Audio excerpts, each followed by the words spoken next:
You can obviously see I've got my phone in front of me. I've had a lot of feedback, a lot of planning. I'll just do a little bit off the cuff. To start with, I don't think I've ever cried as much as I have in the last few hours. I've never seen Ben cry that much. I'll tell you what, Charlie. Wow. So, let's kick it off. Good evening, ladies and gentlemen. Thank you for the kind introduction, Dave. What a joyous occasion it is to stand before you today. I'm truly honoured to be chosen for this very special role as Ben's best man. Look, I'm absolutely chuffed, over the moon, despite Ben pulling me over this morning and saying, it's just a trial run. What do you mean it's a trial run? He said, look, if you do well today, you can be my best man at my next wedding as well.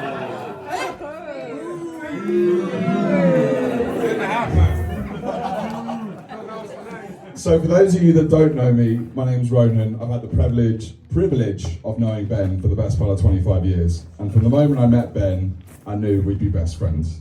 We've had unforgettable moments together, and I stand beside him as he begins the new chapter in his life. Now, I should note that Ben, this morning again, kindly asked me to refrain from speaking about any past girlfriends. Now, this has sadly cut my speech today by around 2 seconds, but he's the man of the day, so I should respect his wishes.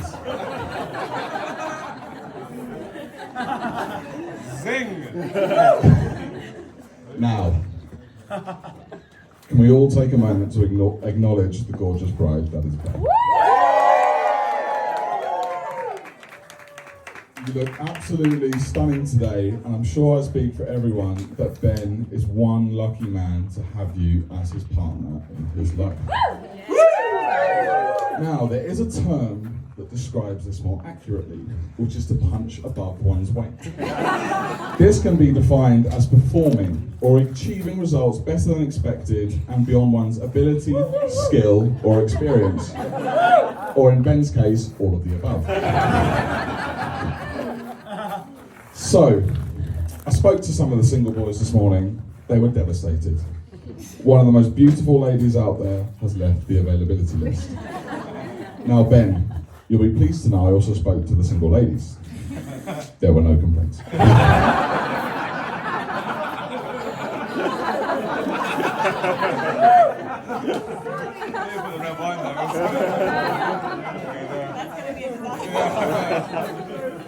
So, I want to also extend my gratitude to both sets of parents for raising such remarkable individuals.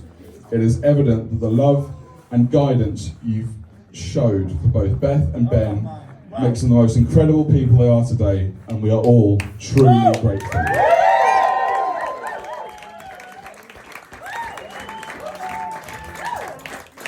Now, I know, Ben, you did read out some messages that you got for people who couldn't be here, but I did get a strange one this morning.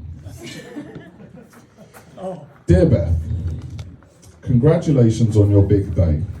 If you don't know me, I'm the attack coach at the Kent Exiles American football team. We tried Ben in a number of positions, and in every single one, he was totally useless. Hopefully, you can find a position for Ben to get the most out of him. Lots of love. Have a good day.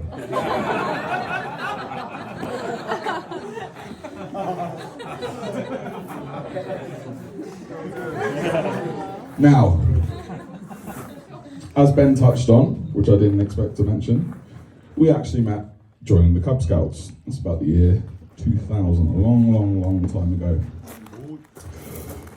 We were all very eager, we got all of our badges, and we even stayed on to provide a few sessions with the full Scouts. And funnily enough, I was informed last night by a certain member of the Griffin family that Ben was in fact such a good Cub Scout, he is highly regarded and has a full hanging Scout award that hangs in the Silverleaf room. Would you believe it? So for those who want to know more information about that, John Griffin can provide that information. Now, we didn't hang around long enough, we didn't like fiddling with knots, we didn't like sleeping in the woods. Thankfully, I can say that Ben and I managed to escape the scouts without any problems and did not have to provide any information to Project E-Tree.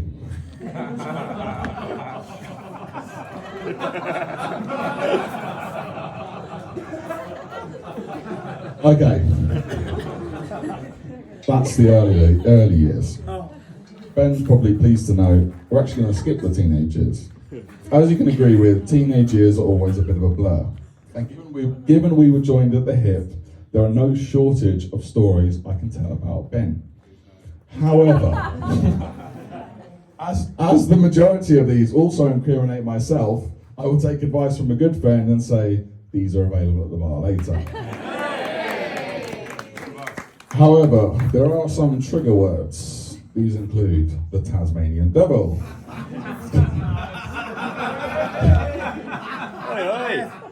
Jon Snow, chasing after girls, or in Ben's particular case, kissing girls and then crying immediately after.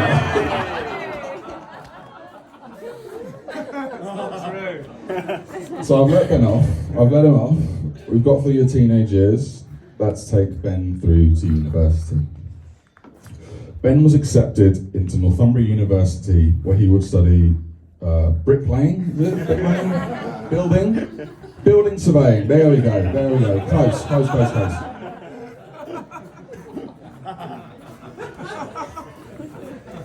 When Ben went off to university, it was a very sad day for us rugby boys. He'd hung up his rugby boots for the first time, and now he tried to convince himself he was good at another sport, which was indeed American football. However, Ben picked up a pretty significant finger injury. Now, you should see the x-ray. He'll have it on his phone, only on the bar later he'll be more than happy to show you. Ben snapped his finger brutally, and it never fully recovered. Wow. However, Beth has a particular fondness to this finger. I couldn't possibly tell you why.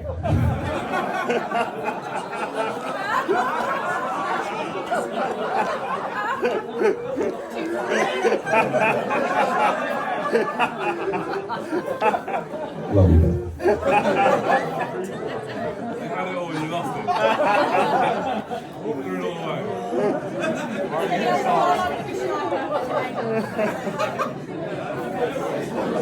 Settle down. It wasn't until the final year of Ben's university experience where he finally believed that Lady Luck might actually be on his side.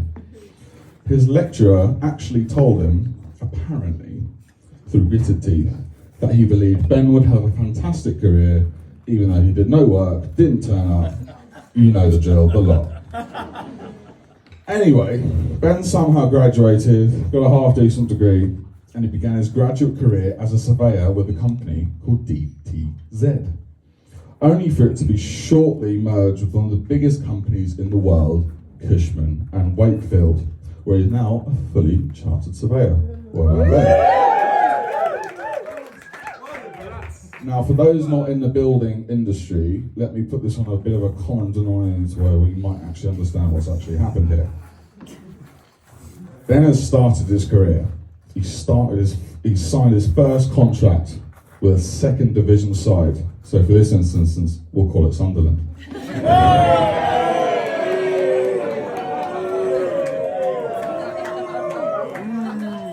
Only to realise he would join a larger, far greater, far globally more recognised team that is Newcastle United. Oh, the lads! Very big hand.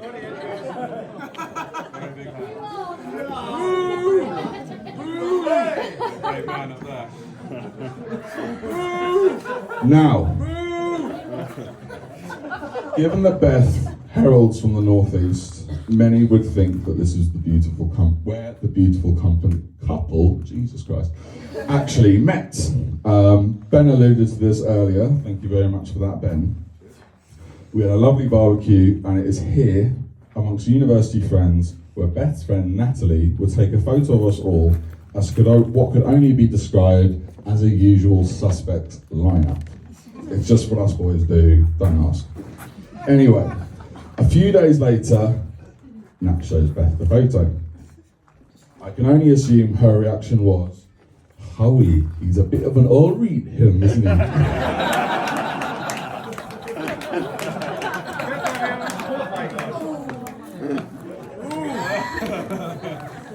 So one thing leads to another. The appropriate calls were made and the meet was set. An evening at a beer pong bar called Bounce. I was fortunate enough to be there the moment Ben and Beth first locked eyes. It was evident from the off that Ben was infatuated with Beth. Now, for the love of me, I couldn't tell what Beth saw in Ben. I started thinking it must have been his height. Then my next thought, it has to be his height. And then I said, it's his height.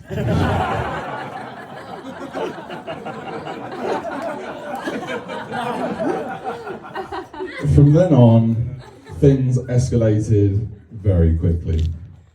Now, Sherry and Ian, I don't know where you are. I'll spare you the juicy details, but I'll tell you one thing for free, there'll be no PowerPoint presentations at this time. It was sooner than expected that Ben left the lads and decided to move in with Beth. He made the next important steps in their blossoming relationship. Obviously, I was gutted.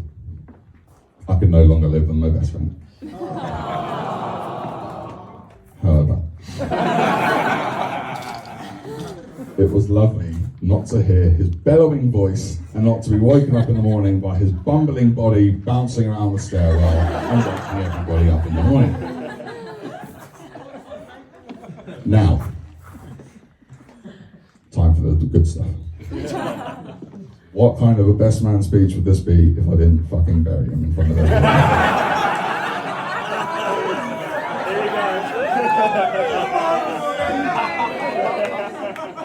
Start with that.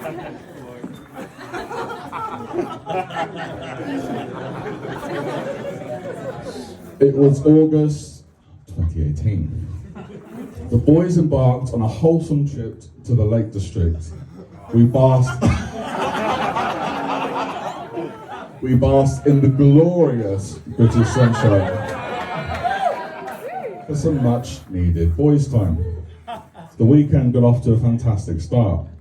It had everything. We scaled the highest peak in the region, we shared lots of laughs, told ridiculous stories. You can have this one as well if you're, down a lot of tinnies, jumped off a lot of cliffs, took a lot of clothes off. It was all going great. Honestly, the best weekend I've ever had until the final evening. Now,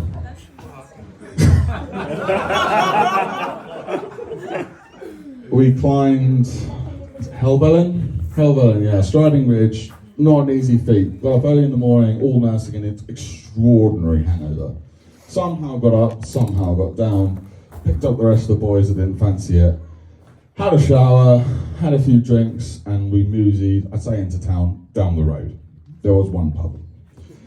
We decided to make the short mile-long walk from our cottage to the pub at the end of the road, crossing one river and weaving through other small cottages. Hours and hours and hours went by. God knows what they thought of us. Many pints were drunk. We were still there when the final bell rang. Final bell rings, everyone's in good spirits, everything's fine, everyone's got their phone, the wallet, the keys, the jackets, the lot. Pick up our jackets, get up. We all leave the pub. Similar to any Simpsons fans out there, the buddy system. Everyone, yes, 1, 2, 3, everyone is there. Anyway, boys being boys. One of us, I actually don't know who even started this, initially decides to run ahead. We run down the road, dive in a bush, and jump out like, ha! Scared ya. Boys being boys, we then copied that all the way home. Everyone took their turn. And then Ben took his. Now, I'll give it to Ben, it was a long day. Not only up the mountain, but also in the pub. I don't know what the hell we were doing. We drank a lot, and I mean that. for those of you who might have seen last night's videos, it's more than that. Now, lost myself in my hands. Okay, so we began to realise where the hell is Ben. We got to the previously mentioned river. Now I'm looking around, I'm seeing some faces. Some of you were there and you know the distress we were in. There is no Ben. Called his phone, nothing. Called Beth's phone, stupidly, nothing. Called Ben's work phone, nothing. Fuck.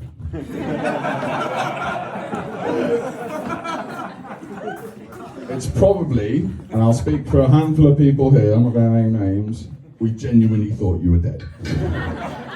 Wading through the rivers, wading through the fields. I remember looking to Aaron and going, we're going to have to call the fucking police, this is ridiculous. Anyway, oh, face ID. 2 seconds, there we go. Anyway, what I'm not going to do is tell you the big struggle that there was. However, the police did come. With any story, there's more than meets the eye with the detail. And not to cause too much distress to Tina. Oh no, do tell.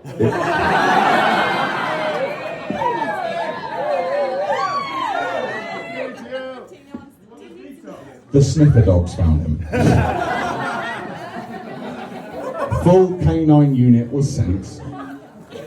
Because who else could find this big old lump?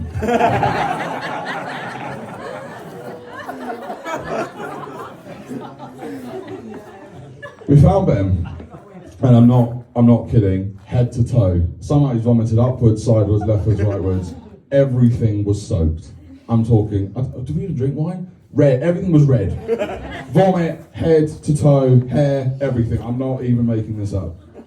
Anyway, there must have been 4, 5 of us, I reckon. At least.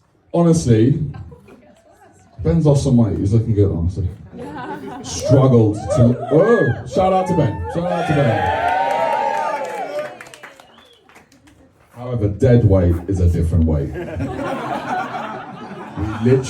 We could not move you, mate. It was like trying to lift, I don't even know, like, it was dead weight. You couldn't move him. We dragged him across the floor. His feet, honestly, were dragging like this. Dragged him into the police car. I was like, please, please, please, please, please, please, please, please, please, please, please, please, take him home. He said, okay. So, I'm sure John Griffin can tell you more about police vehicles these days, but there's 3 seats in the front of a police car. So, you have the officer driving. You have myself, I'm in what can only be described as the left passenger, and we're trying to lift this dead weight into the middle of the car. We get him in. Now, all is well, until it wasn't. The police officer says, where are you staying? I said, we're just staying up just up the road. Oh, so just turn around, it's fine. Before we could even turn around, Ben starts to move. And when I say move, he projectile vomits all over the windscreen.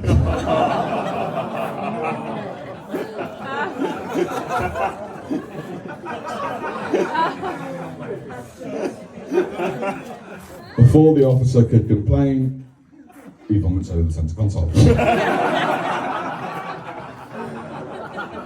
Before I complain, he vomits over my legs. And in no specific terms, get out the car, you're both going in a cell. Anyway, as Ben has fantastic friends, we managed to drag him home. Somehow. We drag him through the door, drag him over the steps, drag him into the cottage, take his clothes off him, put him on the sofa, put him in the fetal position. I reckon I sat with you there 2, 3, 4, few minutes just to make sure you know nothing else is coming up. Again, touching back on the scouts, you learn On your back, fold them over, right leg over. Breathing, yes. Not being sick, yes. Fine. Ben is safe.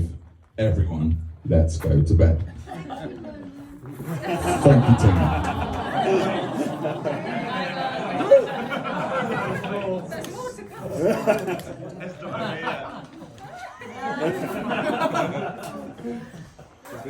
The morning after. As those who know me closely, I do enjoy a lying. I was enjoying the lying and the double bed to myself. I thought, oh, this is lovely. He's not here. You know, I'll push my legs on. Anyway, lost myself again. Here we go. There was a noise from the other room. He's awake. For those Lord of the Rings fans out there, they have a cave troll. Boom, boom, boom, boom, boom. Ben approaches the door. I look at the ceiling. I go, you know what? Maybe this is it. Maybe this is the day Ben recognises we are good friends. You know, he'll thank us. Thank you so much. You looked after me. Thank you for taking me home. You didn't have to call my now wife. It's okay. It's fine. Incorrect. Ben barrels down the door. He turns around and he looks at me dead in the eyes. Do you remember what you said? Where's my phone? Nope. Why did you let me sleep on the sofa again, you fucking prick?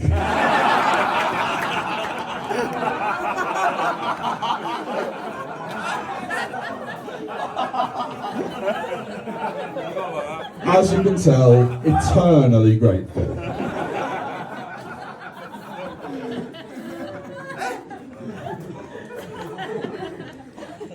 In his defence, I don't even know how much you remember of that evening because it was particularly hydrating. Thankfully, you'll all be pleased to know this does not truly reflect what Ben is as a man. It really does pain me to say this, but he's one of the best friends a person could possibly ask for. Thanks, mate. He's as loyal as he is fun, and will always ensure you're trying to be the best version of yourself. We've laughed together, we've cried together, especially today. We've shouted at each other, we've called each other some of the worst names and worst words that have ever come out of my mouth. Most importantly, we always have each other's backs. My favourite trait about Ben, amongst that is many. Ben goes out of his way to welcome new people into his life with open arms, which, as you can all agree, is a very important feature in a man as we all grow as individuals and start our own families. Now, Sherry, Ian, I'm sure you're both already aware, but I can personally promise you that you're gaining a fantastic son-in-law.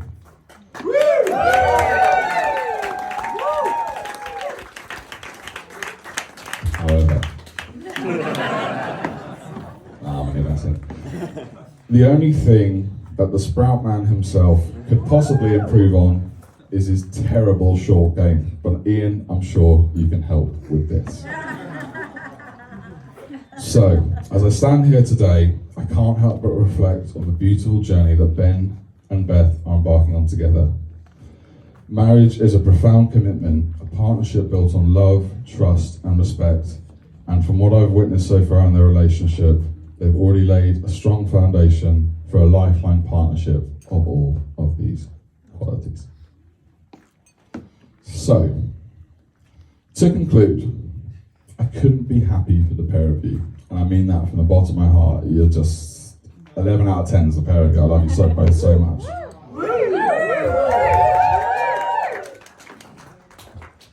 You are quite literally the perfect match. And I have no doubt that your marriage will be filled with love, happiness, and countless wonderful memories together.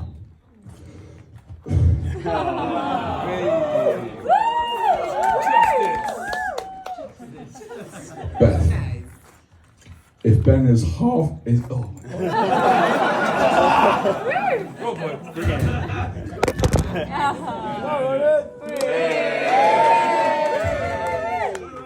Check 1, 2, and check 1, 2. Beth, if Ben is half as good as a husband as he has been a friend for me, your life together will be a breeze. I do hope that you enjoy your honeymoon in Wales, although I assume that's where you're going anyway.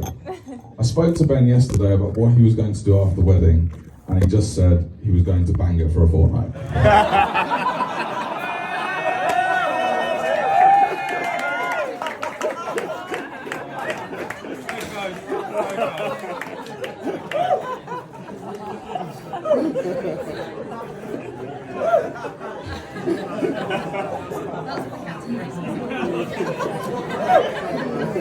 So, to the most beautiful bride, to my best friend Ben, I love you, I could not be more proud of you. Let's all raise a final glass and toast. To Beth and Ben.